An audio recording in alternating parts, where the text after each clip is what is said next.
It's going to be working in a sec, Mel. Oh, you're on mute at the moment. I'll let me unmute you. Can you see me? Yeah, hello, mate. Yeah. Yeah, we got you, Mel. You okay? Yeah. Woohoo! Awesome. How was the walk this morning? I saw an amazing picture you posted. Oh, it's so good. And you know, when you go out into the countryside and you find things that you didn't realise were there because you don't normally go in off the beaten track. And I found this amazing old war memorial where a British aircraft in the war had crashed into the woods because the plane had broken down, and it knew if it didn't crash in the woods, it would crash into a town and kill loads of people. Oh. So there's a memorial there, and there's a great big crater where the plane was full of fuel and bombs, and it just exploded in the wood. And I hadn't realised it was there, and it's just like a shrine to obviously the aircraft crew that died. But you find these things and you didn't know they were there. It was amazing, very moving. There you go. Yeah. And the weather's fantastic as well, isn't it, guys, at the moment?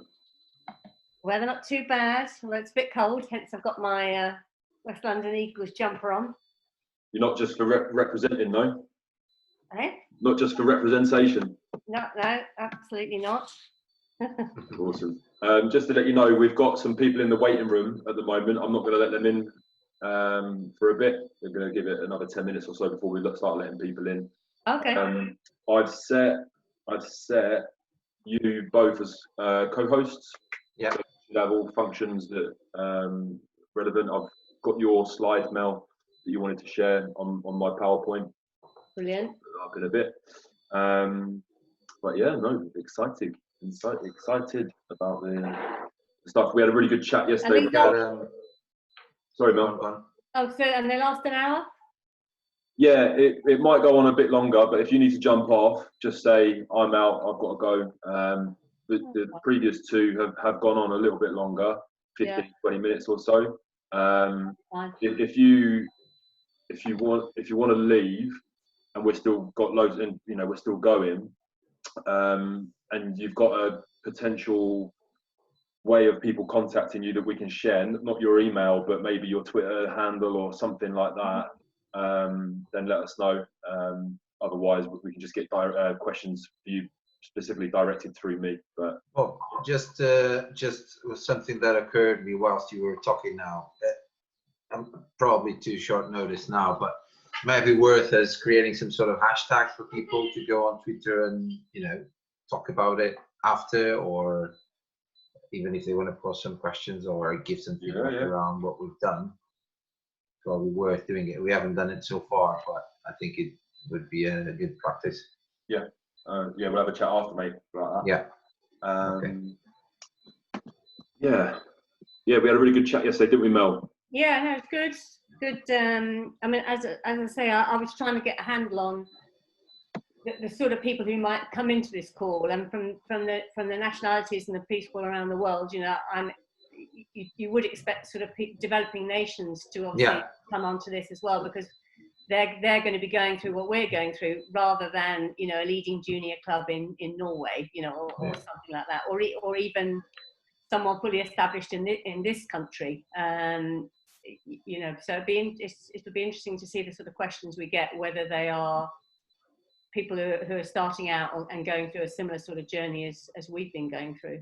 So it's interesting. There'll be all sorts, I'm sure. Oh, absolutely. It's a varied group of people with several degrees of experience and very different contexts. So it should be fun. In terms of the rest of people, we're waiting on John and Russ. Is that it? Yeah, I can't see them in the waiting room at the moment. So yeah, I was looking at it as well. Unless they have they're using any other name, which doesn't look like they are. No, I mean, I think we did say 1:45. So I was just nervous because I couldn't get on yesterday, and I didn't want to do this on my phone. I thought that would just be too much. So yeah. But yeah, like you say, Bobby, if you can get Axel on, I'm sure you can get an old girl like me on as well. So You're fine. We actually had a couple of issues with Axel in the beginning, didn't we, mate? Yeah. With his So we did 2 test calls with Axel. All right, yeah. Primarily it was his microphone that wasn't working. He had problems with his mic, so we got him in the end. Yeah. Just putting in the group chat the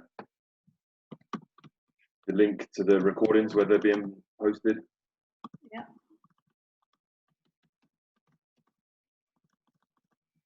I had an issue with Bill this morning. He's got access to the folder, and he tried to copy the recordings into his own personal Google Drive and managed to delete them out of the main shared folder.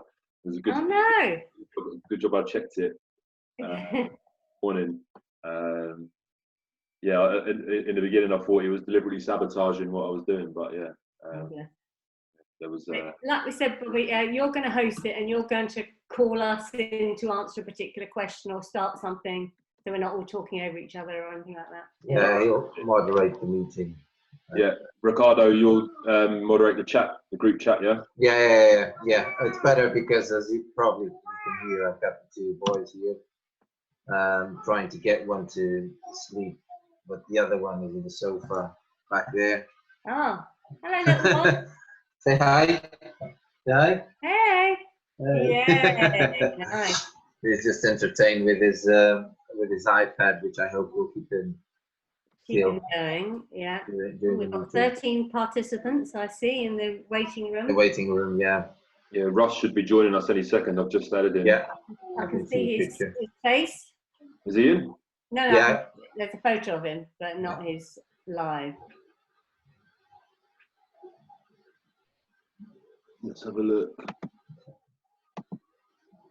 Russ, can you hear us yet? Russ Smith is connecting to audio.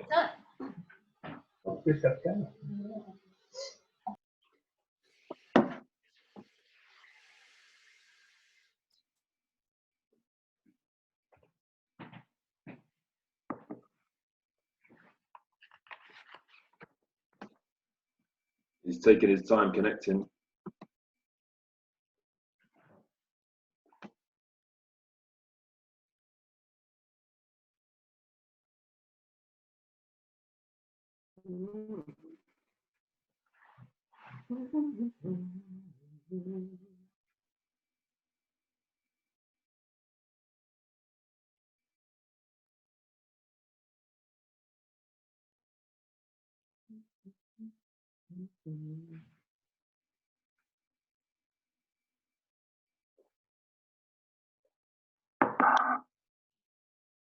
Oh, should have changed all the pictures on my wall to be all my handball pictures, but I'm not in the right place for that. Oh,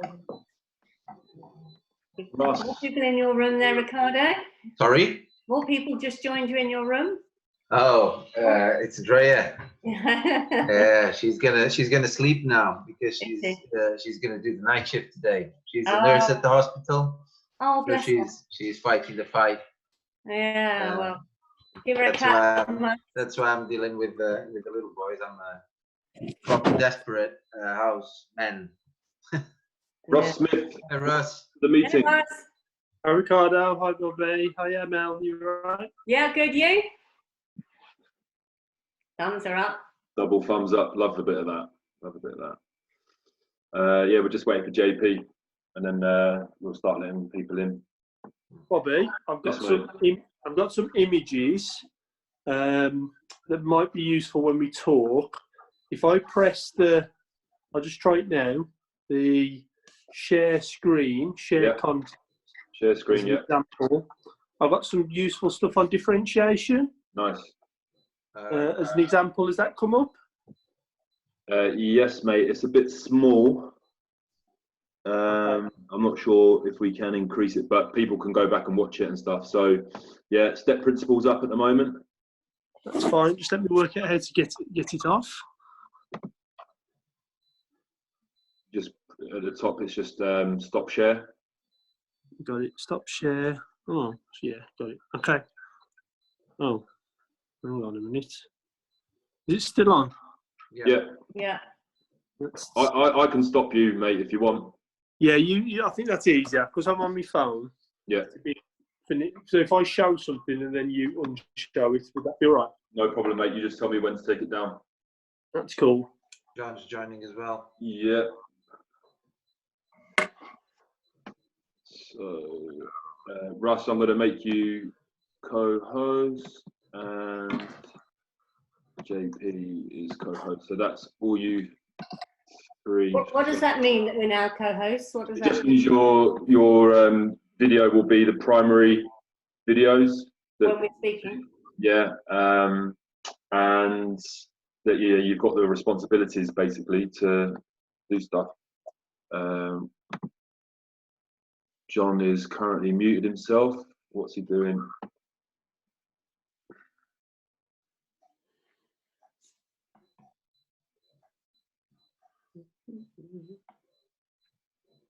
Might be getting a cup of tea. Doesn't drink hot drinks, Mel. Oh, doesn't it? He's never even made his mum a cup of tea. Oh, get out of here. No, when I visited him, I think it was 2010. I was making a coffee and I said, John, does your mum want a cup of tea? He went, I don't know. I went, well, go and ask her then. Yeah. He come back and said yes. I said, how does she have it? He was like, I don't know. Oh, no. Erroneous on both accounts. Welcome to the meeting, Mr. Pearce. Well, You managed to flush him out. Yeah. hey, I'm ready. Started trash talking and there he came. Yeah. Right, I'm going to share my screen now so people can have the welcome slide.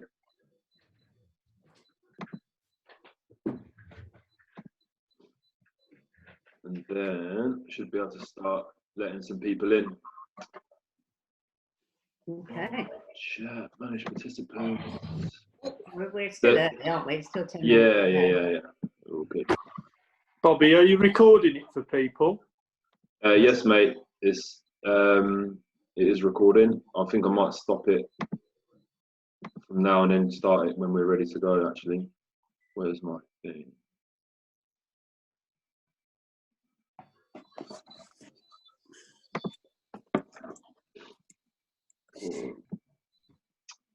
Good afternoon, everybody. Thank you for joining us for our third instalment of the Coach Development Webinar Series. We've got a real positive lineup for you today. We've got John Pearce, Mel Chowns and Russ Smith. I'll let them introduce themselves shortly. Just a couple of housekeeping things. If you can keep your microphone on mute throughout the session, unless you're prompted to unmute and ask a question, that would be great.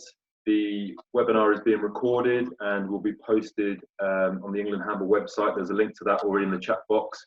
If you've got any questions throughout the webinar, please feel free to post them. My colleague Ricardo Vasconcelos is co-hosting, and he'll be going through the chat box and picking out key questions to ask our panel. I think that's just about it from me. So I'm going to turn it over to our panelists to allow them to introduce themselves and give us a little bit of background on themselves. So Mel, let's start with you.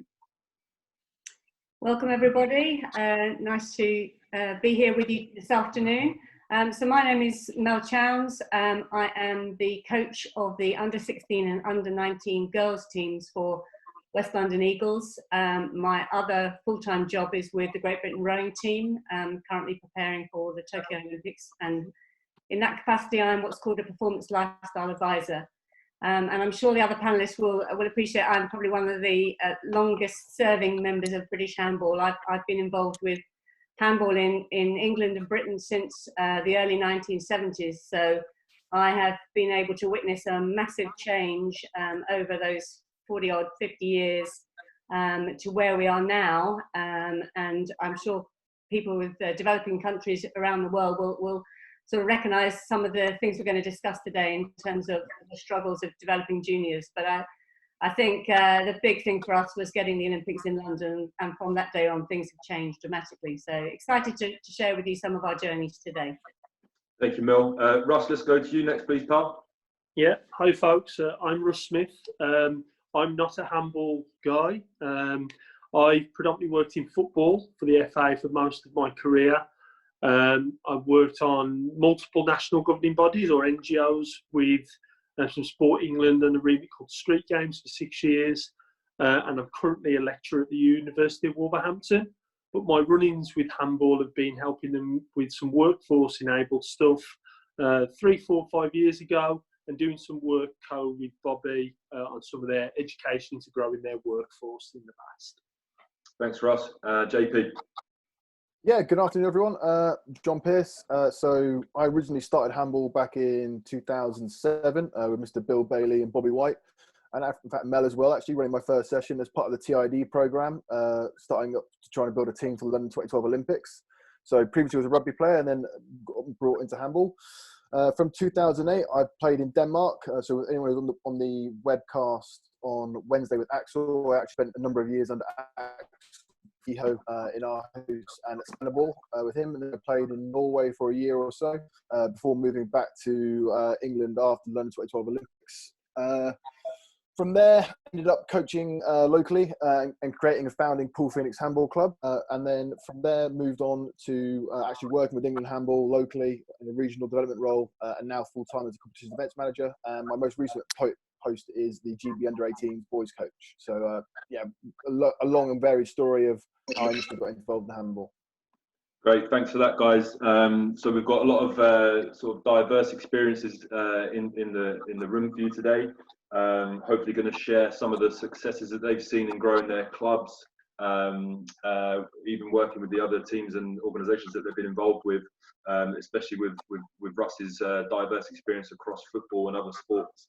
Mel, we're going to kick off with you again in terms of our first question for the group, and it's around player recruitment. So it's a big challenge for us in this country trying to get kids involved in the sport, not least because of the sort of plethora of other sports that are available to them. So how do West London Eagles and yourself go around recruiting the boys and girls into the junior programs at West London Eagles? And guys, that question is going to be open to JP and yourself, Russ, for your examples afterwards. Yeah, thanks, Bobby. I mean, yeah, recruitment is obviously the central concern for all of us, and we've had a lot of lessons where we have had success and some things that have not worked so well. You know, people from around the world may be surprised, you know, up until recently, handball wasn't really included in the schools. It wasn't on what we call the curriculum, the GCSE curriculum here. So going into schools and trying to find schools where the PE teachers were keen to let us come in and show the sport of handball, try to find partners within the schools where the schools would then take it up on our behalf rather than us continually just going back in and investing our time. It has to be something where we have a collaboration with the schools. So where we've had success is where we've gone in and formed good partnerships with those schools, and those schools have now got handball on the curriculum, and so therefore there's a great mutual benefit with that, and it also means we can put our young players into those schools as well and help them start coaching. So definitely the schools is an obvious route. Another big success we've had is really creating a fantastic partnership with our local council, which is in our area has been Ealing, and West London Eagles junior team formed after we joined forces with Ealing Handball, which was a club first started by Paul Bray and JC LaCour. And, you know, developing a partnership with the council's development officer has really proved massively for us, and their support has been great. And that support has really helped out where we've participated in the London Youth Games, which is a massive multi-sport, very huge, big competition schedule in the London area. And we've had great success in recruitment by really getting on board with the London Youth Games handball tournament and recruiting from schools for that competition, and then obviously keeping them in our books. So I know that's London centric, but where we've got that opportunity to link up with a broader games competition, not just handball but other sports, you can then start enticing people in. So those are some of the areas where we found success. Brilliant, thanks Mel, and some examples perhaps unique to London, but we're going to get some input from JP and Russ, who are in very different areas of the country, lots of different demographics to tap into. So JP, we'll come to you on this one, mate. Yeah, so in terms of recruitment, really, for getting kids into the club, it's kind of a scattergun approach. We do lots and lots of different things and really just try and cast the net as wide as we possibly can. Now that ranges from our marketing, from our branding, through to our actual integration into schools in the local area.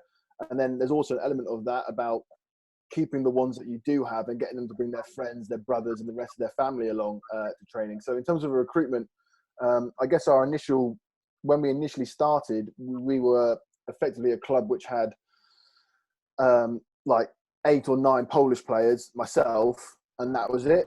And we really struggled to get any sort of uptake from that. Then Liz Roberts came in, who obviously on the webinar earlier last week or 2 weeks ago about integration with schools, and we managed to get a couple of school clubs going, and that was mainly after school clubs, mainly at primary and junior schools. And then once we got that initial uptake of kids doing an after school club from Miss Roberts, we then were able to get a Sportivate grant, which is back when obviously Sport England and your local SGOs and local community partnerships, now I believe they're called, which was Active Dorset for us, we're running like a 6-week trial. So we then run a school program. From there, did a Sportivate bid, which is a 6-week level of activity, kind of made it nearly free for the kids to come to an evening session. So trying to move them from school setting into a club setting. And then from there, kind of hooked with them in to actually join the club, being our first youth session, so to speak. So that was like our initial actual like on the ground activity. And then from there was all the sort of stuff around branding and marketing. So for example, we went through a full rebrand back in 2013. We were very unimaginatively called Pool Handball Club back in the day. That was my fault. And then there's an argument between myself and Miss Roberts as to Pool Phoenix Handball Club. But we made a move to try and like Americanize and brand ourselves in a certain way to sort of garner interest or just look different or try and do anything we could to segregate ourselves from the rest of our competition. Obviously, one of the things we're doing is from a handball club point of view, there aren't any other handball clubs in Dorset. So we're really focused upon competing against other sports. So you're actually competing against your local football club, your local rugby club, things that have been established for a long, long time. So anything that we can do to diversify ourselves or give a different light upon ourselves is something that we try and do. So that was around having professional branding. So that was a big move for us. And then obviously using social media, Facebook, Snapchat, Twitter, TikTok, all these sort of things we try and engage with in some variety. We can probably do a lot more on Snapchat and TikTok. But for example, when we're using Facebook, we're really marketing towards parents rather than actually towards kids. And then we're trying to use the kids that we do have to get them to Snapchat and TikTok and whatever it may be on their own platforms that we're maybe not so versed in. So yeah, it is a vast scattergun approach to try and get and recruit kids in. And then obviously we'll come on to later how we keep them in the program. So it's not a one-size-fits-all approach. It is casting the net as wide as we possibly can.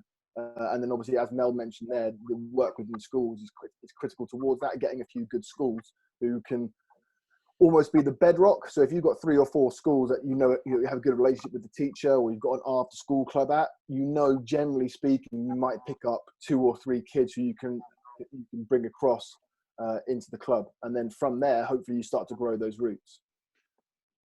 Thanks, JP. Some really interesting stuff there, especially around the innovative side of it in terms of the technology, social medias and stuff. And both you and Mel talking a lot around the partnerships that you've established in your local communities, which is fantastic. Ross, from your perspective, from an outsider, let's say, what's your experiences of handball being up in your area? You're up in the West Country, in the West Midlands there, sorry. And anything that you can add to the conversation? Yeah, so I was going to share with you 2 examples of how a club has grown. It might not necessarily be handball, but it's the approach that they've used that ultimately has enabled sustainability, some success, and a pathway of what they've done. So one I was involved with, so early 2010s, I used to be the chairman of a netball club. I know, I'm a football guy. And we started this club basically because we knew that there was a gap for female participation. But the strategy that worked to recruit something from 0 to 180 members was siblings. And that approach of training was for everyone for the first hour. So in other words, if I've got a 7-year-old, a 10-year-old and a 15-year-old, there was no real childcare issue. Everyone could come together. And that then helped to develop age group specific on a performance pathway for after that. but you had to grow the base first. And that was something that worked really well in netball. And that was a club called West Bromwich Netball Club, who still operate today. In a football point of view, one thing that's worked really well and might be part of your thoughts is looking about where new communities are and if that's in and around where you're geographically based. So in a football context, in the West Midlands again, there's a lot of barriers to playing for a club or for a team. That could be for cost, for travel, for equipment, or whatever that might be. Parents split jobs. So especially with migrant communities, etc. So sometimes changing or looking outside the box of what might be normal to you might not be normal to what's around you. And one example with the Bengali population of Bangladeshi, a lot of late night work is kind of a key to how they grew a club called Rail West Bromwich. So looking at restaurant workers and looking at their shifts and how things can fall into that. And that was about using those dead times of slots to grow a club. So rather than going with the generic thing should be 6 till 10 p.m, how can we work around that? And that helped them to grow their adult and junior section by looking to that too. And that's something where I see in the West Midlands as an example that handball could be a growth. Migrant communities or those who already know handball. Within the West Midlands, we only really have one club within Shropshire and Cannock. And Cannock's more established and Shropshire is new. So it's looking at that gaps of Birmingham, the Black Country, Coventry. I think Coventry have a club, but how more can be grown to link in that demographic that's already there that might not be such a hard pull away from football or netball. Definitely tapping into the kind of the existing opportunities, Russ. Really good points. And you mentioned about barriers. We'll come to barriers around setting stuff up later on. The challenges that we've all experienced in terms of setting up our clubs. So once we've got the guys into the club, once we've got our players coming in, the junior guys are coming in and experiencing the club for the first time, and experiencing the sport maybe for the first time. What's kind of contributed to the success? Why do the players buy into the methods that you guys are using? Mel, we'll come back to you on this one. Why do you think the players keep coming back to West London Eagles? Well, I think first and foremost, it has to be fun. Fun is the watchword, because as John alluded to, there are so many other sports available that our youngsters can go into in this country.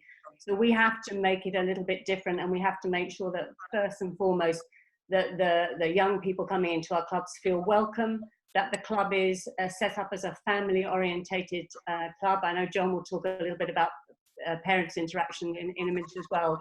But I think parents coming in, they have to understand that what they're coming into is a great setup, it's professionally run, is fun, and will welcome all levels of players in. So one of the key things that I look at when I'm bringing people into the club is to make sure that they have a role in this club in some way. And we often hear from the youngsters that they've tried several other sports, netball, hockey, athletics, and they've never quite found the one that makes them feel welcome, or that they may not have the skills at the highest level. But my job as the club coach is to make sure that they can see that they have a place in the club and they can contribute. So the slide that we put up here is a little bit about our mantra really in the club, in terms of how we go about setting up at the club and making sure that people do feel part of it. And the bit at the top, that belonging and that caring, if that's missing, if the new players feel that they don't belong there, they don't have a part, that they don't have a chance to be accountable as well and be involved with the club, they won't necessarily stay, and certainly their parents won't feel compelled to keep them in the club. So really when they come in here, it's that welcoming feeling. It's making sure they feel valued, that they can contribute something, and that they're learning as well. So I very much come from the basis of it's not just a case of just churn out a load of drills every week and they're just doing stuff.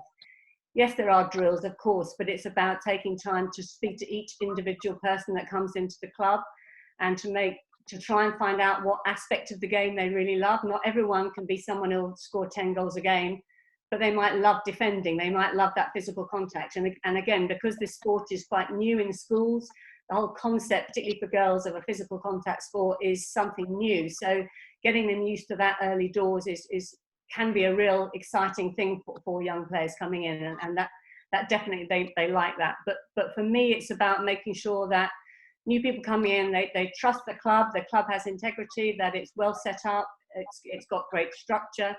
It has ambition, but it's not all about just win the whole time. It's about those players developing as they come along, and taking that real time to understand them as individuals as well. They're not just players, they're people, and trying to get to understand what they want from the club as well, what's important to them, and the cultural differences as well. We have to take that into account as well, and what's appropriate around that. But at the bedrock of everything, if it's not fun, and if they're not learning and developing when they come to the sessions, then they will go elsewhere, you know. And I think competition, of course, is important. Kids want to play, and if there isn't any opportunity to play games, again, they can get games in a number of different sports. So it's trying to be creative about different games opportunities, and again, using local clubs and local networks, local school competitions to try and make sure you still have games going on.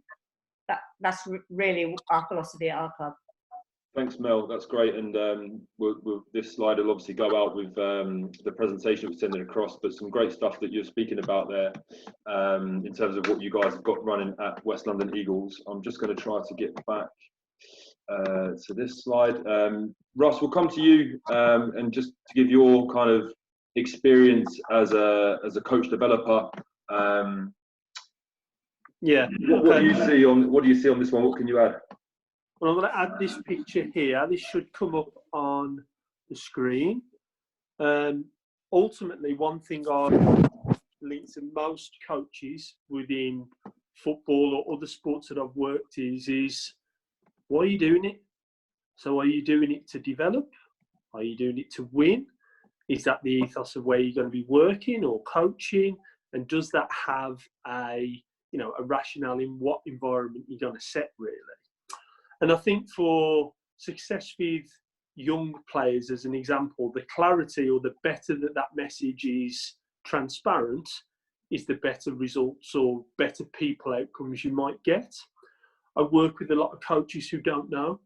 So they think that they develop and win at the same time, but therefore some things kind of cross over with each other.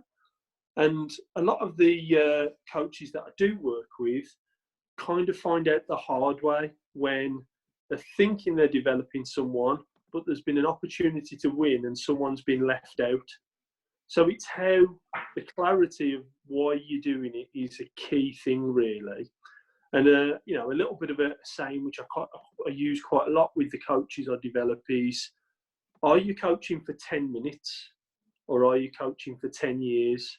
Now, either one are fine, but it's about knowing everyone knows that.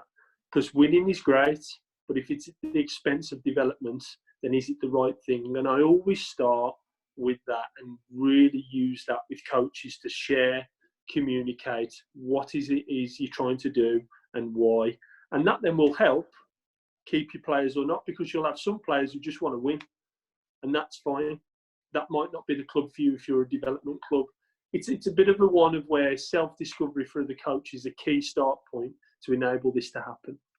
Great, thanks, Russ. And there's some really interesting stuff that yourself and Mel have mentioned already about the winning / development kind of approach to competition and how we manage that. We'll come to that after we've heard from JP around the successes that Paul Phoenix have had around keeping their membership and maybe engaging other people within their community. So JP, tell us about the buy-in that you've established at Paul Phoenix.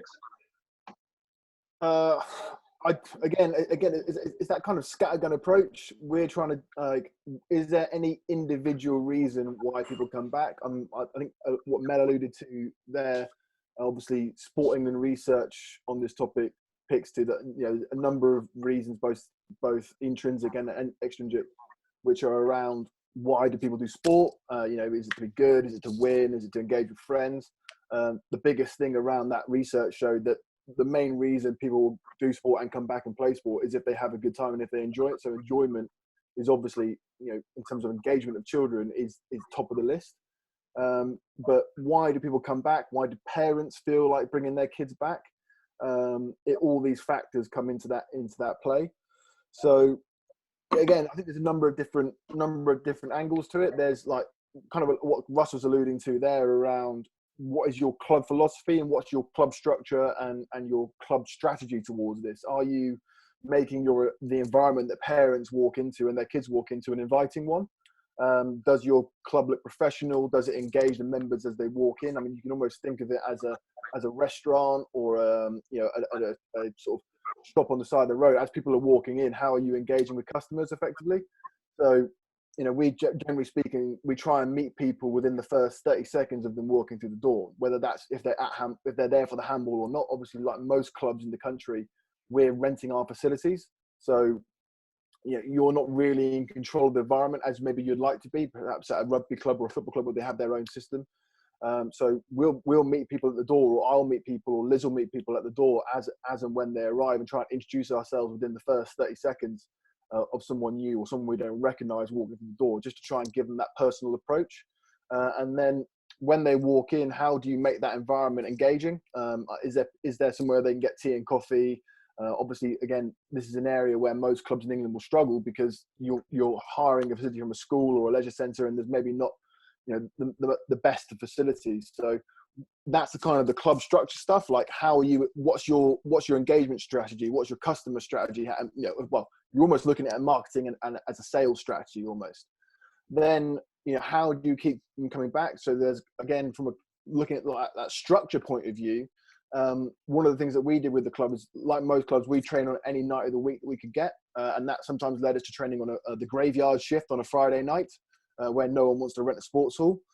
And then we had a number of midweek sessions, which were kind of like under 14s on one night, under 16s on another, and we kind of scrapped that policy and moved towards an alignment approach, so that a parent could come once for 2 hours, 3 hours, or an evening, and bring all their kids almost back to back to back. So we stopped doing Thursday night sessions. We actually train less than maybe we would like to, but what it does is allows us to align that resource so that the club trains all night on a Wednesday and then all night on a Friday, and we can get in under 14s, under 16s, under 19s, and they pretty much run back to back to back. So mama or papa, whoever it may be, only has to bring the kids once, can stay there for 2 hours, and then take both of them away. Now, that obviously means that sometimes we've got Fleur Maple Roberts sitting in the corner looking unhappy, or Rowan shooting hoops, but it's something that maybe we have to put up with in order to keep on, to keep that engagement and that family sort of exposure. And then from a personal approach, and those individuals when they arrive, how do we engage with those? There's a number of different strategies, obviously, and making sure and checking in to see if they're enjoying the session. Is the session meeting the needs of why they're there? Some kids are going to be there for performance and, like Russ said, want to win.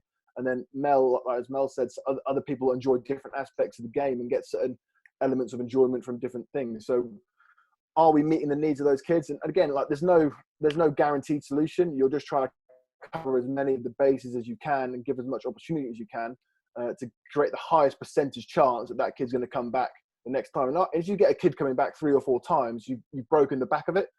So you're really almost looking for, and Gary V's got a brilliant thing on this about restaurants. If anyone goes and looks him up on YouTube or anything like that, but talks about the number of times of repeat customers before they become a member. So one of the things that, is my own personal thing, I'll try and individually speak to every child at a session, whether that's saying, hello, how are you getting on, shaking of hands, all that sort of stuff. But I'm trying to make sure every single session I've had some sort of engagement with every single kid, ideally within the first 10, 15 minutes of them arriving. That's like, that's generally speaking, saying hello to every single kid as you walk through the door. And that includes forcing kids who don't want to speak to me, but maybe much to my own detriment. But we'll see, that, and I think that's trying to get that personal approach and trying to get them to feel part of something wider. Then, of course, once they've signed up or once they've come 3 or 4 times and they become a member, it's simple things like T-shirts, merchandise, a bit of free stash. So as soon as you sign up to be a member of the club, you get a free T-shirt. You're immediately given the dates for matches and all this sort of stuff. And again, I think as Mel mentioned it there, yes, everyone loves to win and winning's great, but actually we can't afford to turn anyone away where we are currently. So, we have some very strict policies. And again, you can find this on our website, which I'll put a link to is around like, if you pay, you play. If you train, you play. All this sort of stuff. We don't turn anyone away. We try and find the best opportunities we can for kids to be engaged and play. And then I think Russ mentioned it there as well, siblings. If you can get a family buy-in, the number of kids that we have who then bring a sibling or a brother, a sister, and then a friend, massively helps increase the level of the kids at the club and the numbers that we generate. So 3 things probably: the club approach in terms of branding, the club approach in terms of your structures as and when people arrive at the club, and then that individual approach. What are you doing for that individual? How do you engage them? Bobby? Yes, Ross. Some real quality there from John, and I just want to share a famous phrase that says, if you show that you care, people will care what you know. And that retention building and rapport, and especially the belonging that Mel shared before, is a real glue at how you get people in, but keep people in. Thanks, Ross. Fantastic point. And actually, I think you introduced me to that phrase a long time ago, and I actually introduced that to John on a coaching course after you introduced it to me. So there's a nice little knock-on effect of that one. But yeah, some really, really insightful stuff there, guys. The couple of things I'm drawn to around the connection, the belonging, making them feel included, all that kind of stuff is really lovely to hear. And it's a great starting point for the club and developing a team. But then I'm really interested to know then, how do we go about introducing the game of handball? Do you guys have a set structure? Do we take a linear approach where we start introducing the basics of throwing, catching, maybe catching on the move, and then build it up slowly to a game? Or do you maybe take a bit more of a wilder approach and start off with the game and then maybe start breaking it down from there? So JP, just because you spoke for a long time on that previous one, I'm going to go back to Mel to get her insight on introducing the game for the first time and developing it from there. Yeah, thanks, Bobby, and great to hear about all the innovations that are going on in clubs around the country. But I think the West London Eagles philosophy has always been, what is the style of play that we want to have our club playing? That's our starting point. And that runs through from the juniors all the way up to the seniors, so that from day one, we're sort of setting up a pathway through. And that pathway also includes the Great Britain teams and the academy teams in terms of what is the style of play that the best of our British juniors wants to be playing. And if you have that in your mindset right from the very start, then you can prepare your club and your strategy for your club development from that. So I will engage quite often with the senior women's coach of West London Eagles, and I'll also be in touch with Bill Bailey, who's the junior girls coach as well, to try and make sure that we're following a similar thought process, because ultimately we want to develop great national teams as well as having great club teams. So having an idea of how your club wants to play is obviously the starting point, rather than just having no philosophy. And I think Russell also alluded to that as well when he was talking about that. Of course, basics. Sometimes the players will get a bit cross. Oh, here we are, we're doing passing drills again. But we have to have a bedrock of basics. But our philosophy at West London Juniors has always been, yes, basics. Yes, fun, like we've talked about. But we will always start with the premise of getting everybody to understand the basics of good defence, because not everyone can grasp the lovely nuances of different attacking play and scoring loads of goals first and foremost. And I think, again, for some of those players who are maybe not so super talented, and don't have the confidence early on to be scoring loads of goals, if they can grasp the basics of defence and that team unity that you get from 6 girls or 6 boys defending with their goalkeeper, that really gives, again, a chance to identify some of their roles. Some of those kids take a little time to get used to doing the jump shot or all the different shooting techniques. But if they can grasp that aspect of good defence first and foremost, then you're building from a very strong, good base. Because you may not win loads of games early on, but you won't be beaten by loads if you've got that solid defence. And I know from our experiences early on when we did enter the London Youth Games, we were not the most athletic team when we first went in, not by a long stretch of the imagination. We played teams that had far more athletic players from basketball and from netball, but our girls knew how to defend, and they knew that they had confidence in each other as a team to defend. And we started getting better and better from that, because people struggle to score goals past us. And coupled with that, then if you have a fast breaking philosophy, which is what we also have, then you've got a chance. And I think early on when people are playing, if they can see a chance of scoring some goals but keeping people out, then they really start to develop as a good team stronghold together. And I learned that a lot from when I used to go to Denmark in my role with the Team GB for the Olympics, you know, with Jesper Holmris and Axel, who was on the other day. And they absolutely banged that into me as well. Defense, defense, defense, fast break. And I suppose our club has a slightly Danish style, if you want, if anything else. But I think, as I said before, if you can get players interested in defending and understanding the value of that as a team, you know, first and foremost, you can build the attacking player on top of that. But that's always the bedrock of where we start. And most importantly is trying to get the players themselves to understand the nuances of the game, almost become disciples of the game from early on as possible. So I will flood our WhatsApp groups with videos from the EHF and the IHF and the best goals of the week, you know, which, you know, we see a lot on Twitter, and get them excited. And they'll turn up to training then next week and they say, oh, I want to try that. You know, can we have a go at this week now? You know, and that's getting them to buy into the sport and understanding it. And then you're getting them hooked. And that's really what, you know, if you get to that stage, then that's really important. Thanks, Mel. Some really interesting insight on that side of it, and especially with how you like to start with the defence and then build up to attack. And I know from speaking to JP that you've got a slightly different approach at Paul Phoenix. Yeah, it's interesting. Like I suppose I start at the opposite end, and we spend as much time as possible on the ball, and that sort of. David Campese went to the talk. Well, for those that know, a famous Australian rugby union player, bit of a man, bit of a maverick, but you know, was argued to be a creative genius in rugby union for Australia back to the early 90s. And he was basically said, like, it's easier to destroy than it is to create. And like, you know, I could tear apart a master art piece really quickly, but it would take me hours and years to actually paint, to do a fantastic painting or something like that. So we spend as much time as possible on attack, as much time as possible on ball handling. But when I say ball handling and attack, I mean that doesn't actually necessarily mean anything to do with handball.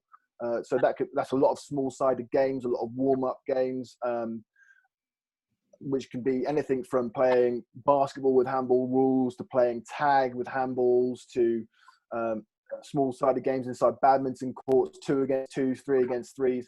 Along the philosophy is as minimal cueing as possible, as many touches on the ball as possible.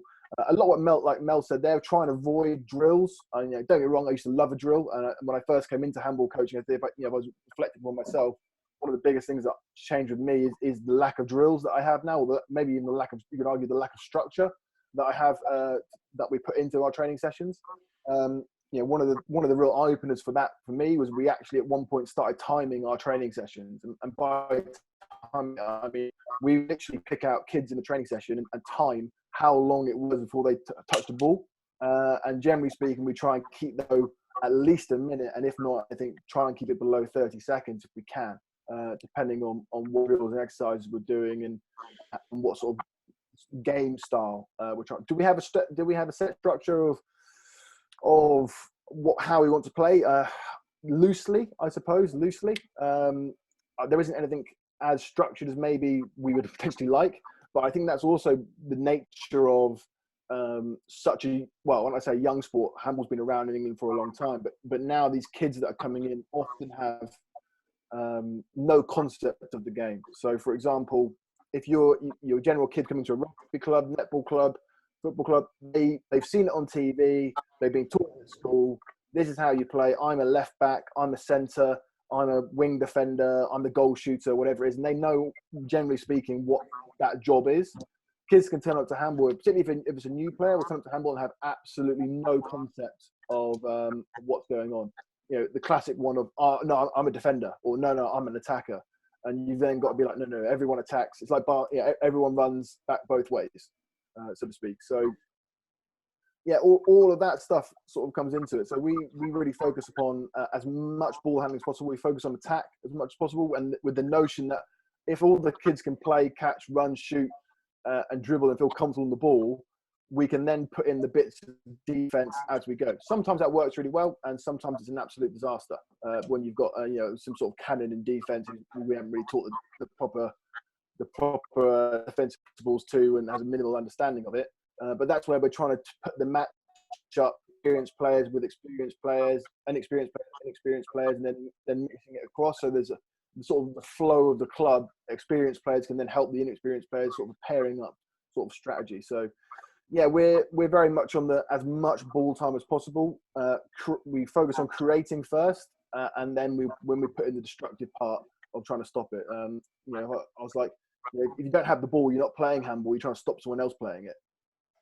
Okay, JP, some really interesting stuff there, and a different approach. And obviously, what we're trying to put across in this webinar is that there's no one way to start. There's no one way to deliver handball anywhere, and I think it's about clubs and coaches finding what works for them, and especially just basically giving the players as much information about the game as possible, so they get a grip of the game awareness type stuff, how the game is played, and what can they do within it.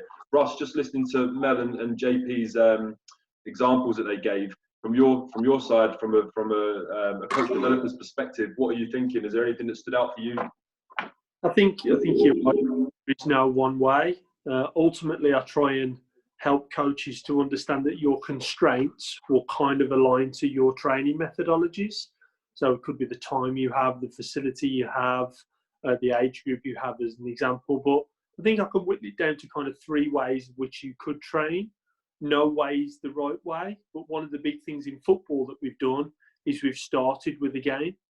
And we've done that because ultimately that's why we know most youth players come. They want the game. So in the whole methodology of start with the game, break down a technique or a skill that you want to develop and put it back in the game. So that's one way. Another way is the traditional build the technique, put it into a skill, and then finish with the game. But you're at risk sometimes then of player engagement, player enjoyment of too much of the drill stuff at the start. And rotational practice.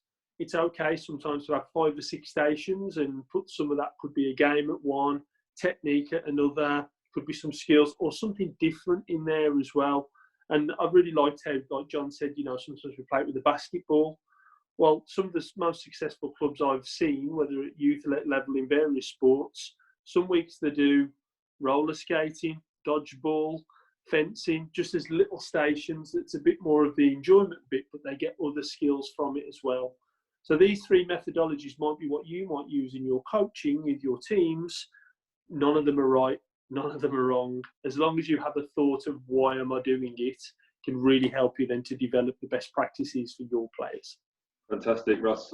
Some really interesting stuff around the use of other sports, and the fact that we get usually players in this country, handball isn't their first sport. It's not the first sport that they've experienced. They're usually not 5, 6 years old coming through our doors. They've usually got some pre-existing idea of football, rugby, netball, hockey, whatever it might be. And there's an interesting question posed by someone in the chat box that we'll come to later on. But myself and JP have certainly got that notion of coming from different sports into handball. We'll talk about that a bit later on. Something that I just want to tap on a little bit is everyone, well, certainly Mel and JP mentioned the challenge around aligning expectations around winning matches and the development side of it. And Ross, I know you spoke about this as well. Can Mel, JP, give us some, just maybe one clear example of what you've done to manage the expectations of players when it comes to winning a game and the development side of it? So JP, we'll start with you on this one. How have you approached it? Because I know in your club you've got a big, and Mel too, you've got big ranges in terms of ability levels. Yeah, I think so. It's an age group thing. So I think number one is that, yes, we all, and this is something I got from Jesper Hallmark. I think he described it quite nicely. For those that don't know, Jesper Hallmark, Danish youth coach, took the Danish under 18s on 19s to the Youth Olympics, won gold, he's coaching a league team out there now as well, isn't he? I can't remember which one it is exactly. But it was, we're playing to win, and we're always playing to win, but we're playing to win as the whole team, as the whole squad, and that includes those that are on the bench as well as those that are on the starting lineup. So it's a case of, yes, we're playing to win, but we're playing to win as a whole team. And then my job as a coach is to try and rotate the squads through as best we can to make sure that everyone's getting a touch of that. Now, that's mainly the whole we're playing to win, we're playing to compete, runs through the whole club to a degree. But I'd say probably up to 16s, there's no real emphasis on winning at all, really, or any pressure on winning. So I think when under 16s at the moment in England handball is really, 13, 14, 15-year-olds. It's not necessarily a full under 16-year-old team. There's quite a lot of gap, and maybe even so with the under 19s as well. So you've got, it's not as though, well, in the current climate within England handball, it's not as though you've actually got a genuine under 19 team or a genuine under 16 team. There's a wide variety of age groups in there.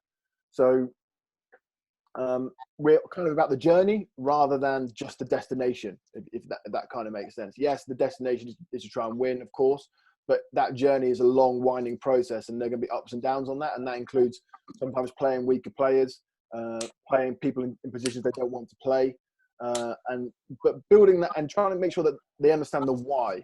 Why are you doing that? What's the reason behind that? And then ultimately, I tell them that no one cares. No one cares if you win the under 16. No one cares if you win the under 14s.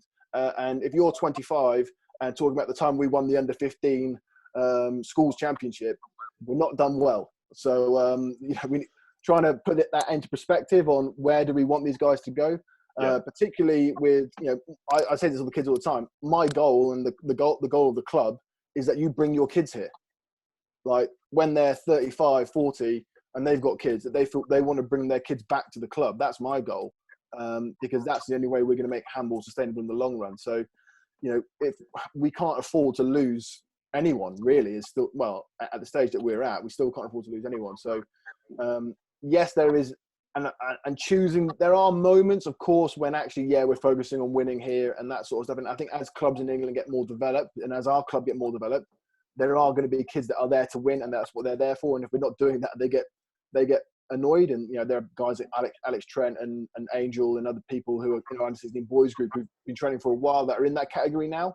But generally speaking, it's the long-term destination that we're aiming for, and that keeping the club sustainable is our long-term goal. Thanks, JP. A lot of emphasis on the long-term process for players. You might get a lot of challenge back to you around the players' individual needs and wants in terms of them wanting to win at those younger age groups and their kind of individual goals. So there has to be that kind of clear communication and I suppose agreement amongst the players that they're all in it for the same reason. And I mean, the success that you guys have had in terms of growing your clubs suggests that you guys have done quite a good job of that. As well as producing players for the performance pathway. So some interesting stuff. Mel, do you have anything that differs from JP on that front? A little bit, maybe. I mean, I think I have trouble sometimes restraining the highly competitive nature of my under 16s and my under 19s. They get a sniff of trying to win something and they are all over it. I'm naturally a competitive coach. I always have been. I've been lucky enough to have a lot of success with the senior women when I coached there. And it is hard to get that balance right, because if you speak to the players, they all say, "No, we want to win, Mel. That's what we're here to do." And they are devastated when they don't win matches that they think they've got a chance to win. And so it is about getting that right. And no matter how many times I say, guys, if we don't win today, that's great, as long as we've got the performance right. I'm looking at how you listen to what I say and how you put things into practice, how you look at how you've played in the game and how much you're learning from this game. So performance comes first, at some of these young age groups and what you're learning. And then they say, no, it's all about winning. We want to win. So you've got to try and get that balance right. But, I love that competitiveness about my players, particularly the younger age group. They are desperate to win, but you've got to get the balance right, because you can't, we play a lot of tournament handball, and if they lose the first game and then they're completely destroyed and devastated because they haven't won for the next two games, then, that's not healthy for anyone. So they've got to get over that. So we try and work really cleverly on, you know, focusing on performance, focusing on small wins. If we have a bad 5 minutes in a game, can we have a good 5 minutes the next 5 minutes? You know, just try and put it into blocks.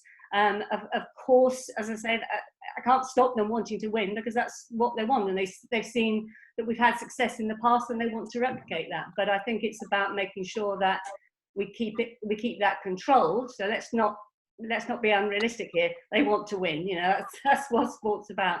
But how can we make sure every level can experience some sort of winning? So again, I go back to the first London Youth Games team that I had, where we had people who'd never won anything, absolutely never won in any sport. It was a right mixture of groups, and one of my favourite teams ever to coach because of that. You know, they just weren't natural sports people, but we were clever and we managed to get a bronze medal.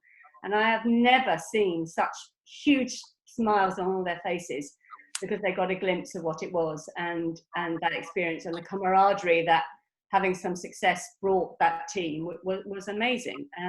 But you have to learn to win together and lose together, and that's something that they have to learn, and it is absolutely about getting that balance right.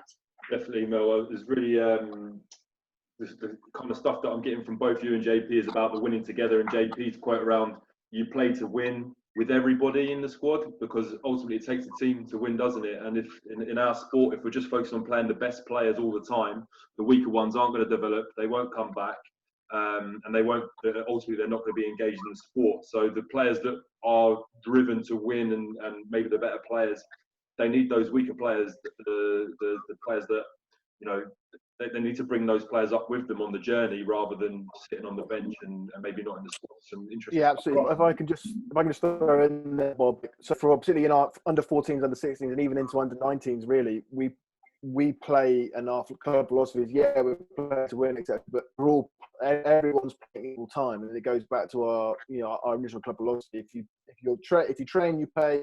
If you are paying your membership fees, you play. And so, you know, we'll take squads of whatever it is, but they all play equal game time, and that's a non-negotiable. And that can be very, very difficult to manage, particularly when you've got new players coming in. Maybe got, as Mel mentioned, there are people there who've been at the club maybe a longer time and got aspirations to achieve certain things. That how you manage that, and how you ensure that there's a buy-in from everyone and an understanding from everyone. And then obviously, most importantly, like if a weaker player comes on, makes a couple of mistakes, you don't want any backlash from the rest of the players onto that individual. So managing that situation is key. Brilliant, JP. Yeah, very, very good point. Russ, this has been a hot topic across the years in grassroots football and academy football too, which you're vastly experienced in. Anything from your point of view on the winning v development kind of argument? I think it's all down to your philosophy and how you view it. No child in sport goes out to lose, because most people, they're in it because they see the winning, you know, they know the culture of that, or they develop that. And one quote or saying I use a lot in my coach developing is, sometimes you win, but sometimes you learn. And can you take it not as a loss? What could you do better next time? And if that's an individual reflective question to a player, or to a team, or to you as a coach, then your positives come through it through looking at it through that lens. Sometimes you win, sometimes you learn.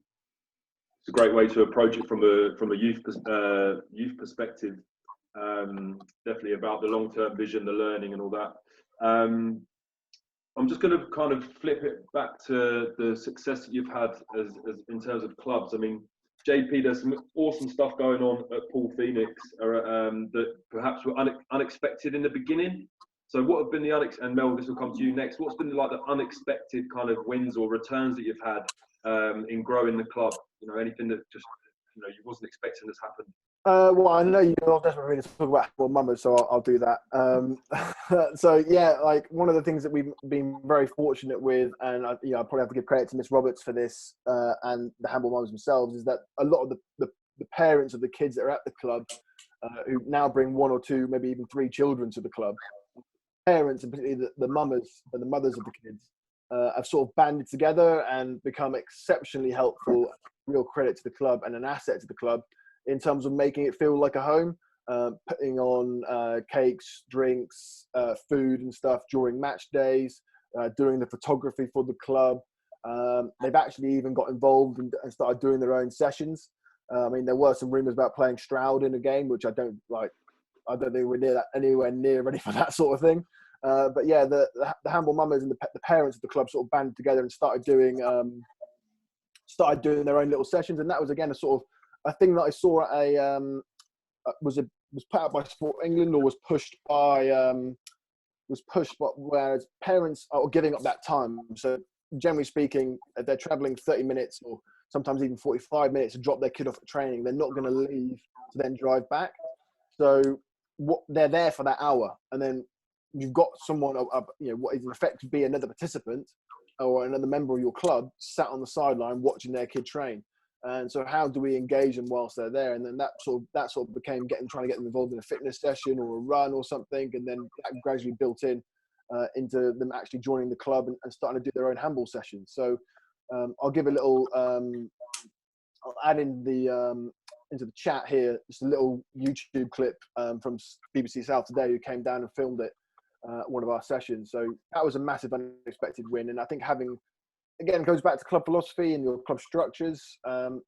How do you make people feel welcome? How do you get them into the club and really get that buy-in? Because at the end of the day, if I'm no longer here or Liz is no longer here, how does that club keep on being sustainable? And I think that's still a massive issue within England handball. If one or two people leave, I think maybe Mel can attest to that, with one of the longest clubs still running, from Ruislip through to West London Eagles now. How do you ensure that sustainability, that long-term approach? Great example, JP. Mel, from your perspective at West London, what's been some unexpected returns for you? I would like to say that possibly not unexpected, but wished for outcomes, which are happening now. And again, it goes to that sustainability and planning for the future. So what I've been really delighted about is a lot of our younger players, and not necessarily the ones that have gone on to be GB players, but a lot of the younger players who have fallen in love with the game, because that's what we want them to do first and foremost, have now become ambassadors for the club. So they're going out and they're helping in other schools. They're helping the senior coaches and the senior players to take sessions. They're also helping their PE teachers in their schools to take handball after school clubs, and thus hopefully encouraging people to come to our club as well. But they're also taking qualifications, level 1 coaching, table officials, referees. And without those young, the young British people and the young kids from the English clubs coming through and doing those roles as well, then we won't keep this going for as long as our club. I've been lucky enough, our club's been going, nearly 50 years. And that is because we've had volunteers who've committed day in, day out. But we've had players, I started when I was 15, 16, and I'm still involved in the club. And that's what we want the players that we've got now coming to clubs to be saying, and being on a webinar or whatever it is in 40 years' time, because we've kept them loving this sport right from day one. And that's why I feel so passionate about, if you can get players in your club who do that, and our young players, we have the challenge with the young players that they're going to go on to university, they're going to leave the area, and you want that they leave your club and go to a university and start a handball club if there isn't one there. They keep it going, and then when they return, they come back and they want to do coaching. So, but for me, it's not unexpected; it's hoped for.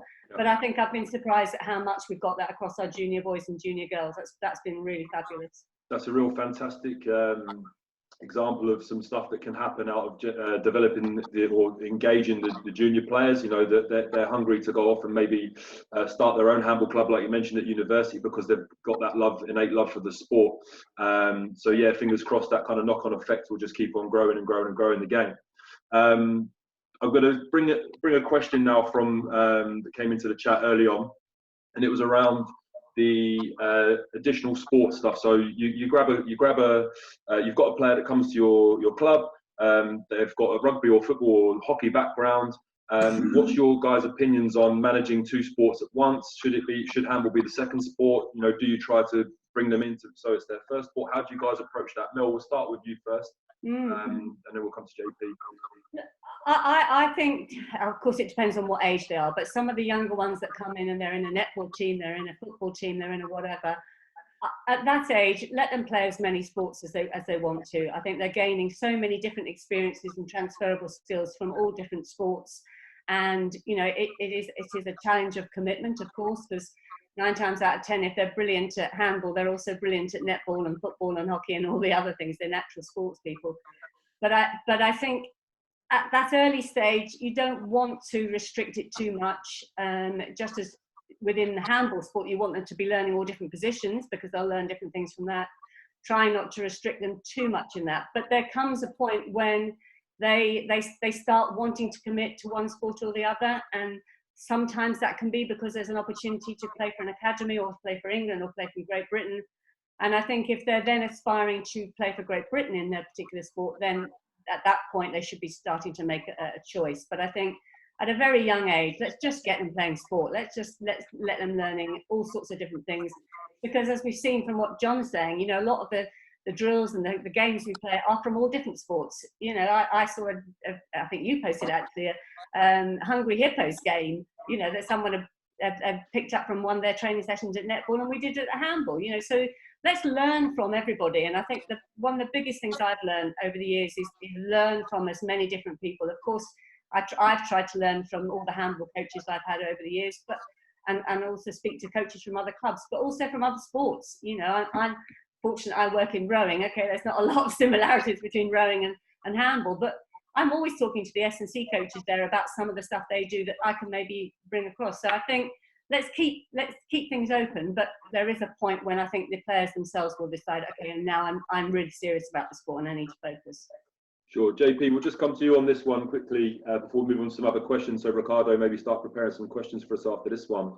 I know at your club, JP, you've got some real talented boys and girls that have had this issue. How have you guys approached it at Paul Phoenix? No, exactly. As I think Mel, knocked out the park. That's exactly. I think that sums it up really nicely. Play as much sport as you can, and then our job, I suppose, is to be as supportive as possible. Now, of course, I think if I get into maybe some of the detail and some of the weeds of it, how you work that with membership fees is really important. How you negotiate that with, say, for example, you've got a guy who's really committed to, I don't know, rugby or judo or swimming or whatever, and you've got someone who could be really good at handball, and they're, okay, well, I can only train once a week, but the club trains twice a week. But now I've got a kid who's doing handball twice a week. Then that's where I sort of we look to have a very honest conversation. Say, look, Danny, love to have your clubs, great. We'll definitely get you game time and all that sort of stuff. But you've got to recognise that, if Jimmy's training twice a week or Susie's training twice a week, I have to recognise their commitment to the club still, which means that, in terms of game time and managing those expectations and aspirations, we sort of have to judge that very carefully. And that's always on a very individual scenario, because there's nothing like it started happening to us the last 2-3 years at Paul Phoenix, where we have a number of kids now who are handball's their first sport, and then we have a number of kids who dip in and dip out. So we have to be very careful how we manage expectations with that, because some of the players that have dipped out. So, like, for example, Tom Saunders, who went to Brighton on a sports scholarship for cricket. Exceptionally good handball player, was in the youth squads for England under 16s, etc., or the regional academy squads. How we manage his interaction with the club is really important, with the guys who are training twice a week. So, those sort of details. There is no right or wrong answer, but it's something that I think clubs have to pay quite a close attention to in terms of how they deal with that sort of managed expectations. But generally speaking, fully agree with Mel around young age groups, play as many sports as you can, and we'll try and be supportive as we can. Brilliant, guys. Yes, some real nice stuff there. And I think ultimately you both mentioned about treating it on an individual basis and understanding the kind of goals of the people that you're working with. And I think, certainly from a talent pathway perspective, we've had athletes come through the programme that are still competing at high levels in netball, rugby, and so on and so forth. And we have a similar approach. We try to keep them involved as much as we can, but ultimately we want them to fulfil their aspirations. And they might not be in handball, but if we can keep them part of our journey for as long as we can. Go on, Mel. I said one thing in there. I think one of the other things that we as coaches of juniors have got to be is flexible, because very often, when we've got lots of school kids in our teams, they may be, as they're going off to play a netball tournament one week for their school, which is really important for the school, and therefore you're going to have a training session where you might only have a few people where you had expected a lot more. And of course the other challenges is exam times and going to view universities. So I think a key attribute a junior coach has to have is flexibility and to plan a backup session if you don't always get the same many people, because I often get WhatsApps the day before, sorry Mel, we've got a netball match tonight, can't come, you know, it's really important for the school. And you think, okay, I can't do what I was going to do. So you have to be able to flex it and use that to your advantage. So maybe those are the sessions where you can really do one-to-one and individual coaching skills with the people you've got. But you have to be flexible with juniors, absolutely. Speaking from experience, Mel, you're quite lucky if you're getting that text the day before. Normally it's 10 minutes before, right? Okay, Ricardo, let's come to you, mate. What have we got coming from the chat that we can maybe open up to Russ, JP and Mel? Okay, so we have a few questions actually and a few comments as well. I've split the questions into themes. One of them a bit more broad in terms of your philosophy as coaches, and the other group of questions a bit more practical, asking for day-to-day examples on how you lead and manage your own sessions and clubs. So I would start with the philosophy because it's the one we've been touching more in later minutes. So there's a comment or the question from Bill Bailey who says, and this is reflecting to kids wanting to win or kids wanting to play. His question is around that, and it's more kids than not are playing sport to win. How do the panel deal with these players? As Russ said, there's nothing wrong with that, but John seems to value the importance of winning for some younger people. Is the solution not about growing a pool of players? Then it is easier to get the level for the individual, recreation, development, competition. So I guess the question is around valuing winning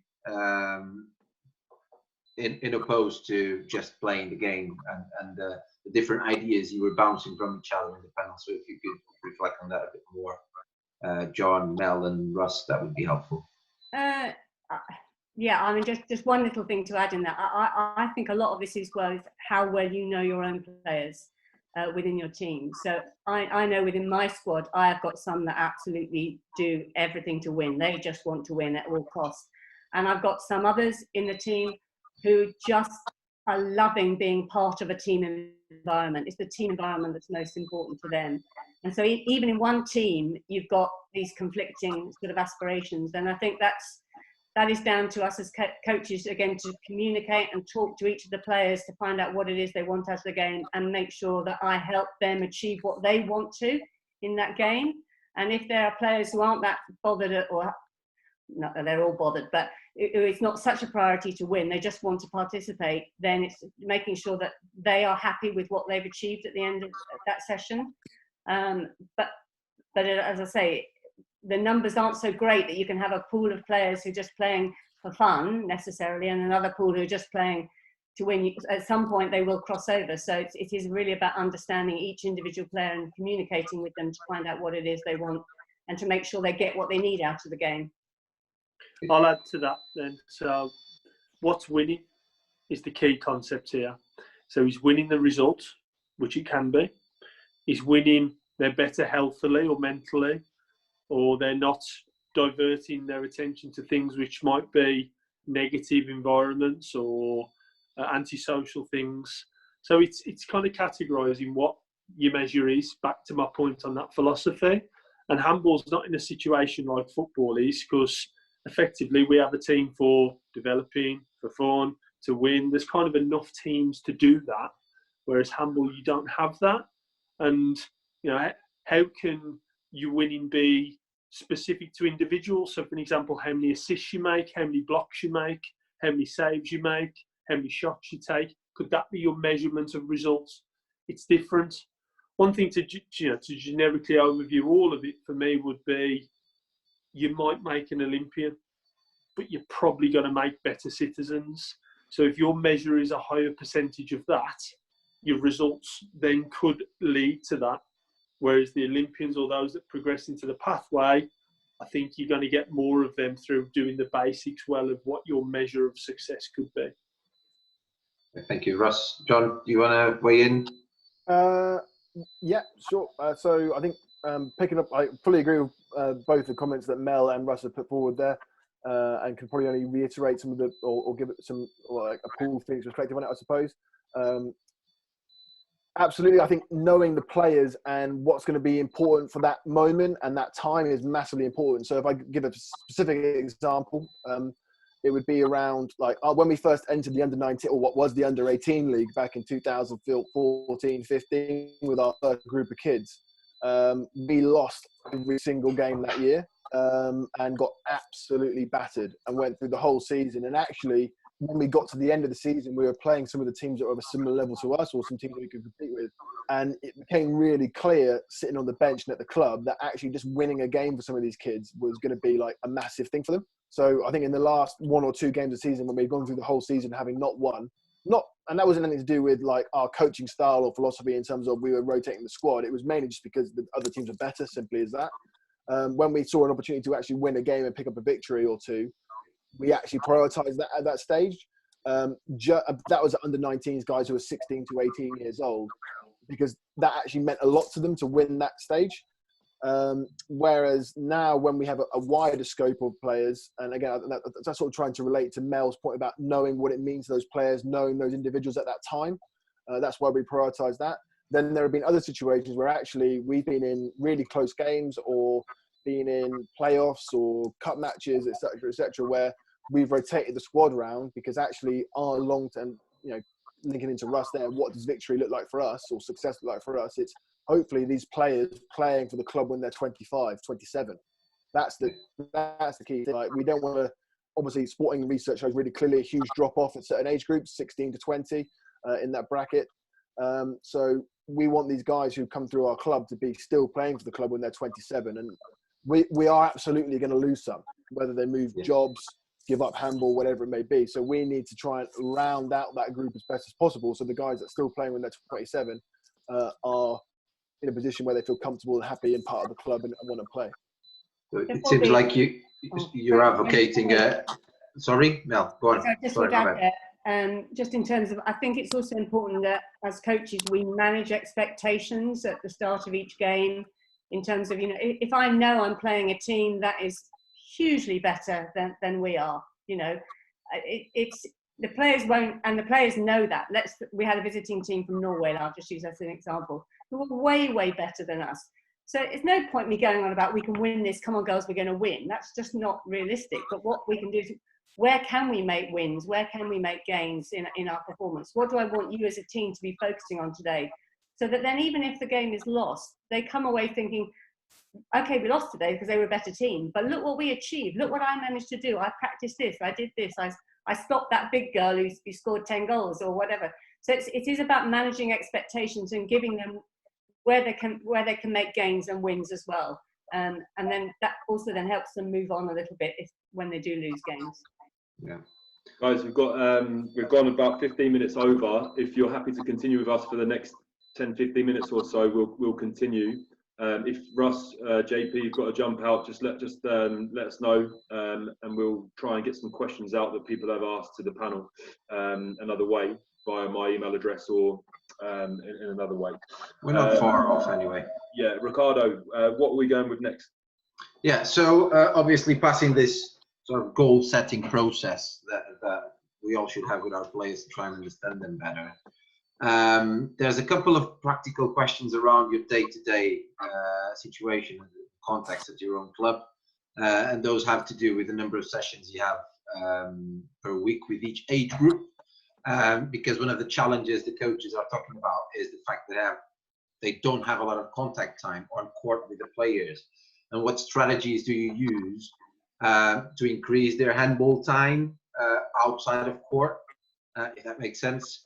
And they also ask if you then, after the session today, if any of you guys could share examples of less structured sessions that you use regularly, just for them to have a clear idea of what you were trying to say. But the main question here is, how do you tackle the lack of court time you have with your own players? So do you send them homework? Do you, Mel touched the point of sending them videos and overloading their WhatsApp pages, but what other strategies do you use? JP, do you mind? Sorry, Mel. Do you mind if I go to JP first on this? Yeah, I think JP might have an interesting perspective on, first of all, how do you maximise the time on the court, that you have, and then what you might do off it, because I know you do employ some interesting strategies at Full Phoenix. Do I? Okay, all right. Thanks for throwing me under the bus there, Bob. Bloody hell. Right, so it better be good. So yeah, from a club standpoint, and in terms of like the way we operate, we see age groups up under 16 boys and girls together, and they train for 1 hour twice a week. So they have a 1 hour session under 16 boys and girls, and that can be anyone from 13 to 16 boys and girls combined, and they do that on a Wednesday and a Friday. Then the under 19 boys and girls, men's and women's seniors train together on a Wednesday and Friday. So and then on a Friday night, we have our under 14s and tot sessions. So generally speaking, Wednesday is under 16s and seniors. And on a Friday, it's tots, under 10s, under 12s, under 14s. Then it's under 16s and under 19s, which we kind of push up into seniors. So we see, generally speaking, we see people 1 hour twice a week. Then what we do with our talented players or people who are, really want to push it, they sometimes get up to 4 hours a week, because they'll kind of like cheat a little bit and they'll drift into one session. Then, I'm just staying on a bit longer. And then all of a sudden they're training with the seniors and that sort of stuff. So they up their hours that way. But we, again, and this comes back to probably some things I said earlier around how we train about focusing on attack and this sort of stuff, is because there's the amount of time that we see them for. So we spend as much time with ball in hand as possible. And we, generally speaking, there are no water breaks. We don't have any stop in our training session. Once our training sessions start, they're going. And then it's kind of up to the kids to get their own water bottle, get their own drink as and when they see fit. And we kind of have a debrief, or a sort of, we explain that as to why we're doing that. And then we sort of let the kids roll with that. They've got to jump out and find a time to go and get a drink, which they kind of would have to do in a match anyway, unless you're having a timeout. We try and make it as game specific as possible. We sort of developed a half-court game, so we'll play we've now started playing a lot of matches just on a half-court, a little bit like you would with 3-against-3 basketball, i.e. if you shoot and you miss, the other team has to start from like a zone or from the halfway line, and they kind of attack and defense just switch. So it's exceptionally messy, and there are balls flying everywhere. But we are really trying to optimize that time in that 1 hour session, and things like drinks breaks are gone. Long meetings are gone. We've got 2 or 3 people engaging, some of the senior players, like Mel mentioned, who are helping with the session, helping individual players. And with them, like, we have an idea of a plan, and then we just adapt as much as possible during the session as it's going on. Thanks, JP. John, just touching the question, the second part of the question, is there any extra stuff you send them home, or study handball I think that way? I think it's a question of diminishing gains, or bang for buck. Like, there's so much handball out there now: YouTube, Snapchat, EHFTV.com. Like, if you want it, you'll find it. So occasionally I'll put stuff in there, but I kind of like feel like sometimes I'm beating a dead horse when I'm like, watch this, watch that, and you're checking the number of views on it, and then, you got a couple of real keynotes who will do it, and I do forward Instagrams or Facebook tweet posts or YouTube videos on, but maybe and this is something I'm sort of there. Maybe it's better if you could get them to send you stuff and ask questions on it, because again, there's so much stuff out there now, and it's so easily accessible. I think the days of a coach clipping up stuff and sending it through are maybe coming to an end, in terms of where do we get the most bang for buck. Thank you. I was just going to say something.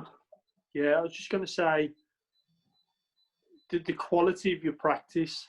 So a lot of coaches I work with across sports, basketball, could be handball, football, whatever, there's a lot of dead time, and how they use their practice design to aim and link to what they're trying to achieve, whether it be something better as a technique, a skill, or a game, to use it better for that.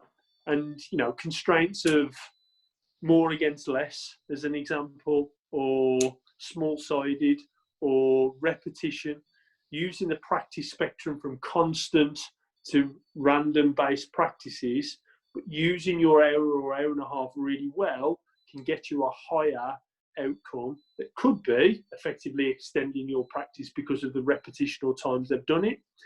The other bit I'd probably say is linking in as well to strength, conditioning, fitness. Does that need to be done at training? Sometimes your players will do that elsewhere, in very much in a grassroots area. Maybe they won't. So it's about how you can, take little bits out and add them to little bits that they can do elsewhere to still get the outcomes.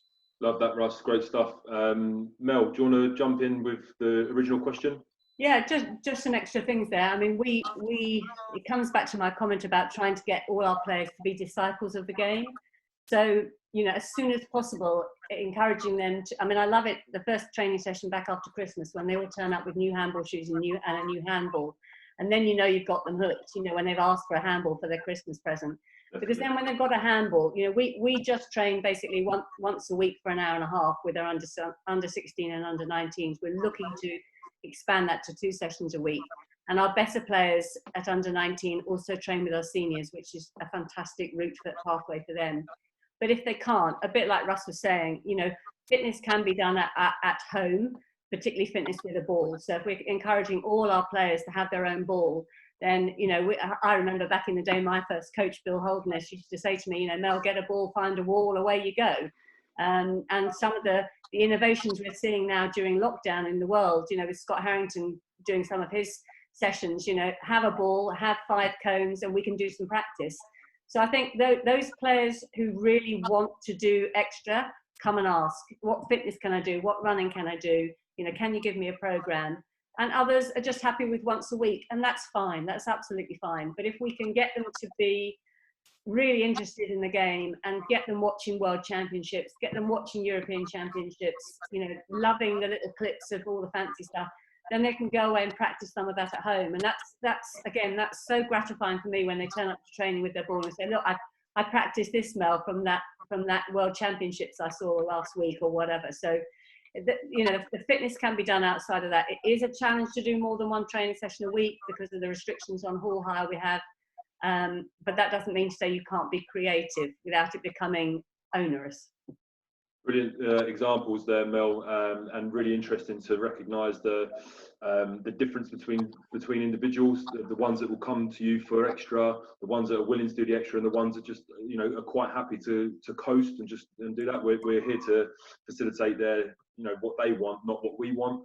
So it's great to acknowledge that. Ricardo, you said you've got one more question for us. Well, we actually have a few more, but there's one more relevant to what we are discussing, and we are getting short in time. So my suggestion is that the questions we don't manage to answer today, we are going to release our emails out. So if there's any help you require after this, we'll be more than happy to put you in touch with everyone in the panel to get a bit more clarification. But the last question today is one very practical as well. Tavi mentions we spent a lot of time talking about philosophy, but he's interested in understanding what's your approach when you go to a school and you have a first contact with the kids. So would it be a drill-based approach? How fast do you move to actually playing the game? And what other strategies you use to try and engage them? Because sometimes you only have 30 minutes to be with those kids and get them to your club. What do you do to make it work? I'll start you here. I used to do some work on behalf of the national governing body, and I'm not a handball guy. And the way I learnt and the way that I approached some of those schools or teachers, etc., was, let's play a game, and then I'll help you with what you don't know. And then we built the competencies through doing that. Because if I started with the skill and the drill, I think I might have lost them. But by starting with the game and having a bit of I didn't know you didn't throw it up like basketball to start the game, or I thought you didn't think you had to stand still, or non-contact. Those little bits of, I do know some, I'm just building it like a layer every time, worked well for me. Thanks, Ross. Mel? Yeah, look, I think if you're going to a school, at some point you need to play a game, whether it's at the beginning or the end. I think there needs to be some sort of game. But I think, again, it's about making it fun, getting them involved, doing all sorts of different games and small drills where they're all involved. And again, if you're going to school, you're going to have some, particularly if you're going to a school where you have a mixed boys and girls session, you've got to make sure that the boys aren't, and sorry if this is a stereotype, but the boys aren't all hogging the ball and the girls are just chatting in a corner. So you've got to try and find something that they can all be involved with, and they can all have little mini competitions maybe along the way. I often have a shooting target practice net, which I put up in the goal, who can score the most in the top corners or whatever. But it's absolutely about keeping it moving, keeping it momentum. So not too much talking about the game too much, because then they start drifting off. So action, action, action, keep it moving the whole time. But at some point, you're going to have a game. Thanks, Mel. JP, anything to add on that one? Yeah, it depends on the scenario, on what I'm there for, or what the club's there for when they're delivering. So, for example, if we're there just as a one-off, like, sometimes you get a teacher being like, "Oh, can you come and do a session?" And it's a hiding to nothing, because you go and do a session and it's like an hour of time when the teacher's not having to teach.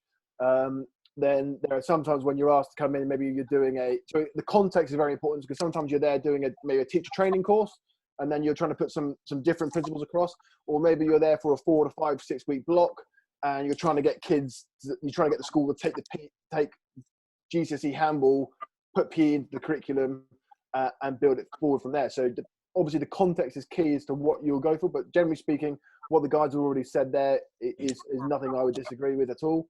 I think I used to start off with a bit more schema theory when I initially started, which I've scrapped, and I jumped straight into games.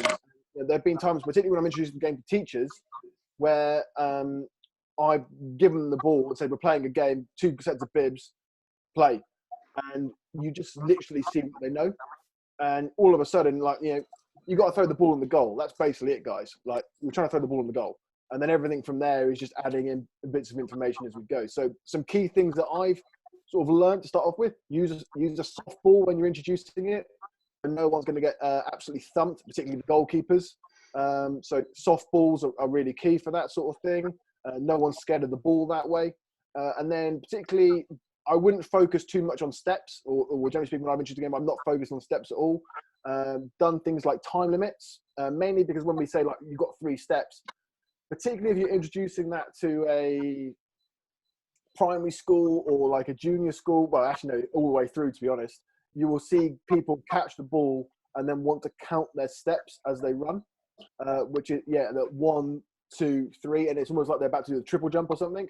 So it's like just trying to get them out of that habit of maybe, right, you've got 3 seconds to move, or you've got 3 meters to move, or you've got 3 meters and you have to bounce, or something like that. You'll always have a Michael Jordan who, as soon as you introduce dribbling, wants to dribble through everyone, or put their backside against someone and dribble backwards.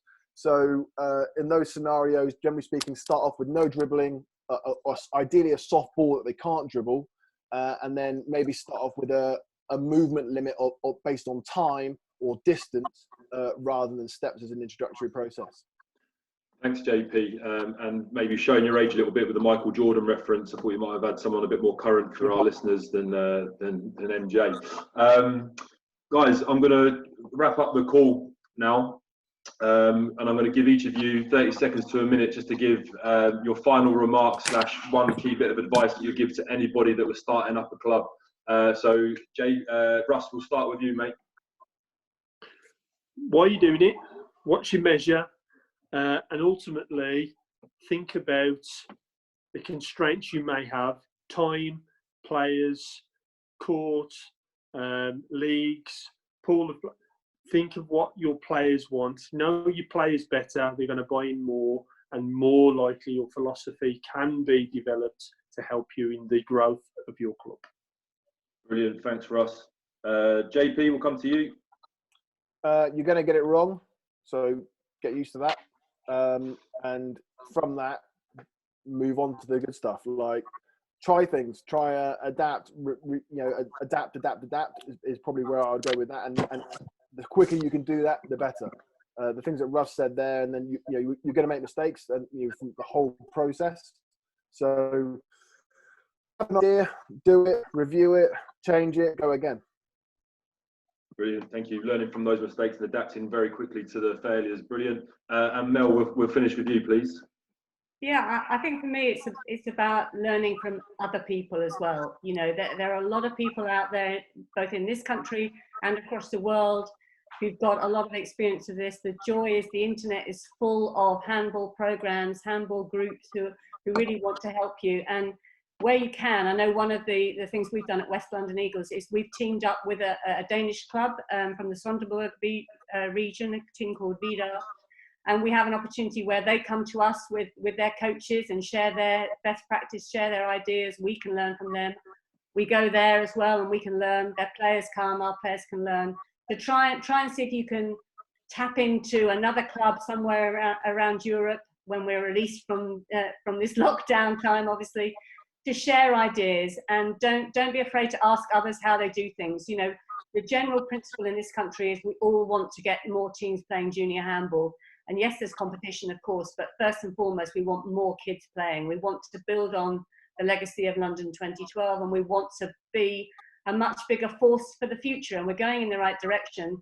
But the best way we can do that is to make sure we just are, you know, a feeder to get as much information from experts all around the world. And that's why these webinars are so good for everyone in this country, because you're bringing in some great speakers. And I think we have seen a massive improvement in junior development in this country. We've seen people from the Olympic team giving back. Bobby, John, you're two examples there of where you're giving back to the sport. And it's so great for someone like myself who's been involved since the 70s to see where we are now. But it's not easy, but there's people out there to help and ask questions and tap into as many people as you can, would be my advice. Thanks, Mel. Guys, I'm going to sum up those key phrases and circulate it in the email that goes out with the recording. The last things for me to say is a huge thank you to our panel for taking the time to join us. We've overran by a fair bit now, so thank you for giving us the time this afternoon, Russ, JP, and Mel. Great insights into engaging junior players and developing the youth side of handball. Ricardo, thanks to you for being our question guy for the chat, and thanks to everybody for joining us from wherever you are in the world. I hope you're safe. I hope you're keeping well, and I hope that we'll see you on Wednesday for our 3-2-1 workshop with Scott Harrington. Guys, thank you very much. Take care and all the best. Thank you, everyone. Thanks, guys. Thanks for your time, guys. Much appreciated. Bye. Guys, see you later. Where am I going with this? Right.